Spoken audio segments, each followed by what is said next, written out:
groundbreaking day for the university. Well, we think so, and your comment is an accurate comment. It's for the university, not just for the athletic department. I think in a lot of ways this was a much more important decision for the university than it was for the athletic department, even though we're certainly excited athletically. What do you think about where it broadens the perspective of the university, the image and the whole bit? Because it is not just an athletic move, it's a university move. Yeah, when you look at the changing dynamics of getting a college education today, you're seeing more online classes, you're seeing more students that are spending less time on campus and they're spending more time online. You have to have a national reputation, a national brand to be able to continue to attract outstanding students. It isn't just numbers, it's quality and quantity of students. And when you look at the demographics across the country, in only one part of the country are the number of high school graduates increasing, and that's the East Coast.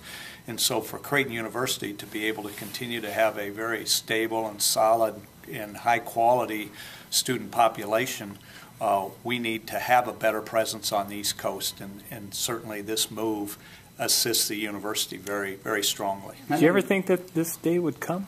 Do you ever, in your wildest dreams of dreams? Well, my staff has heard me say this a lot. One of the values of athletics is the inconceivable is conceived and then it's achieved. Whether it's individually, you see athletes that are able to do things that they never thought they could do. You see teams that are able to do things they never thought you could do.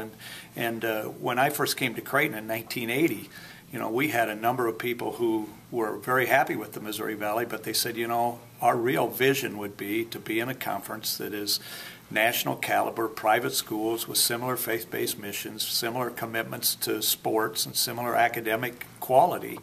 And I'm saying to them, well, okay, without a football program, where are those options where you can step up in terms of your athletic play into a more national caliber conference without football? Those options, it's really, Father Lannon said it correctly, it was a rare opportunity, and it's one that we're really excited about.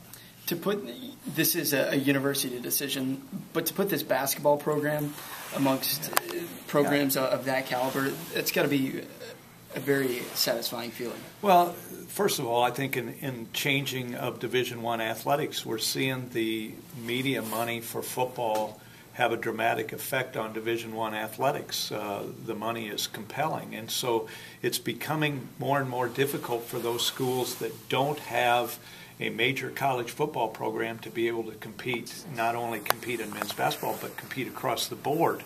And so I think the only way you can be nationally relevant with your athletic program, and that's across the board, not just men's basketball, is to be in a conference that's intensely focused on being an outstanding men's basketball conference, because that's where 90% of our revenue comes in. And this conference allows us an opportunity. It's got tremendous tradition. The 7 core schools all have been in the Final Four at least once. Butler's been in the Final Four. Xavier and Creighton have made great commitments to men's basketball, and we've had great success for an extended period of time. So it's got the potential to be a tremendous basketball league, and it gives us an opportunity to be nationally relevant with all of our sports programs on a national basis, because we're in a conference that is intensely focused on being outstanding in men's basketball. I know you guys love the Missouri Valley, but was this an offer that you could not refuse? Well, first of all, and that's a great point. It's a great question. We have great relationships with the Missouri Valley. Some people talk about the institutions of a conference. I think more about the people in a conference, and there are great people across the board in the Missouri Valley Conference, starting at the conference office. But on each campus, there are tremendous people that we've got friendships with. We've fought battles together. They're really your sister schools, and we've got great relationships with. So when you walk away from those, it's bittersweet, but it's an opportunity, and again, it's a rare opportunity that we couldn't pass up. This is a huge jump in competition level from the Valley to the Big East. Have you guys made any advances towards Coach to say that we will support you in trying to elevate, or to make sure that we aren't just a bottom feeder? Well, absolutely, you've got to invest in your program, and really our vision and our goal in the Missouri Valley Conference was that we wanted, on a sport-by-sport basis, and those sports were trying to be nationally competitive, we wanted to be in the top 3 in the league in commitment. And commitment means a lot of things. It means facilities, it means staffing, it means support staff, it means recruiting budgets, scheduling, across the board. And the reality is, in the Missouri Valley Conference, it was an unusual situation where any of those sports didn't finish in the top 3 in the conference. Whether you look at men's soccer, women's soccer, volleyball, women's basketball, men's basketball, baseball, softball, we typically were in the top 3. We felt we made that type of commitment. Now we've got a different benchmark, and our goal is the same.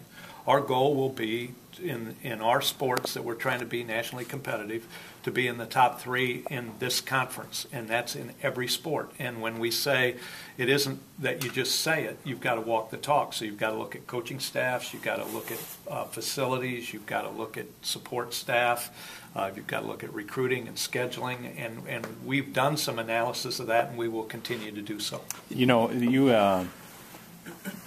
Euphoria of joining a new conference. Now the reality is you got to get some stuff done. I mean, are you behind? And where are we at in terms of scheduling for the fall and all that stuff? Well, you can tell this was a decision made by presidents without athletics administrators. right. Because the presidents don't know how difficult it is in the 1st of April to say we're going to be up and running July 1 when we don't have a commissioner, we don't have a constitution, we don't have bylaws, we don't know what our scheduling policy is going to be in any of the sports.